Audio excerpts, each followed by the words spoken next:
And one of those professors was named head of the USDA, and it was he who authored and published that 1977 declaration that cholesterol causes heart disease. And he was bought and paid for. It's a paid shill of the sugar companies. Ansel Keys, also a paid shill of the sugar companies, and he doctored and falsified and cherry picked data and published fraudulent studies. And now maybe he did some good work, and maybe he put out some good research. We have no idea if he did or not. We have no idea. Everything's tainted now because we know that he was bought off. We know that he doctored certain studies, major studies that put him on the scholarly map. And so everything that he's done is completely suspect now, in my mind. It goes back even further than that, though. You look at the Seventh-day Adventists in the 1800s, they noticed that people that ate a lot of meat, they were just more virile. And this would make you more basically prone and eager to procreate, because that's what we are biologically supposed to do. We're supposed to be healthy and go forth and multiply. That was a problem for them. They thought that lust was a sin. And so anything that made you feel lustful and like you wanted to have sex or procreate, that was a bad thing. Not understanding that that's actually a sign of good metabolic health, of good hormonal health. And your body is telling you, hey, you're healthy.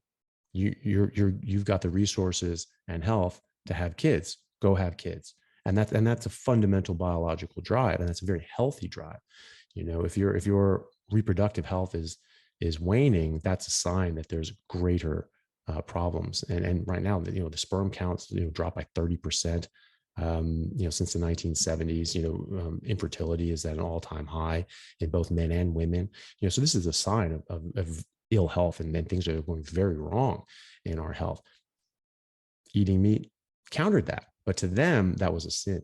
And so they were like, okay, well, if you don't eat meat and you just eat vegetables and things like that, that actually counteracts that. You suppress it. You don't have these lustful feelings. Well, yeah, because you're very unhealthy, and your body's telling you, like, yeah, you're not going to make it. Your kids, you're not in a good position to have kids right now. And they thought that was a good thing. And so they've been pushing this for a long time, and they're in charge of Loma Linda, California. They have, a medical school there that's attached to the Seventh-day Adventists. They own and operate I think 82 medical centers and hospitals, and entire medical, groups around the country. And they put out a lot of data. They put out a lot of, well, not even data, because it's all garbage, but a lot of studies pushing this plant-based vegan agenda, anti-meat agenda. The University of Washington in Seattle actually just published a paper just reviewing all of the studies looking at basically vilifying meat, and they found that they were just sloppy and very poorly done, lazy studies, and that actually when you look at the data, there was no sign that meat was actually bad for you, according to their own research, which they misrepresented.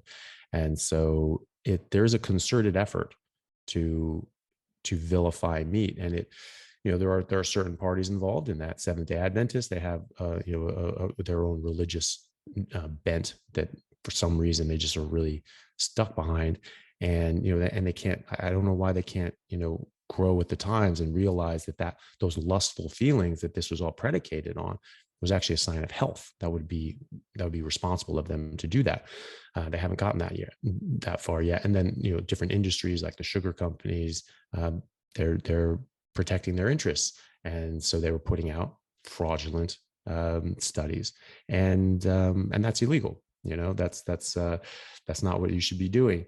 But that's what it is. And I'm sure there are other motivations as well, but those are two of the main driving forces. And now you just got this big weight of inertia behind it. And now it's in the realm of everybody knows.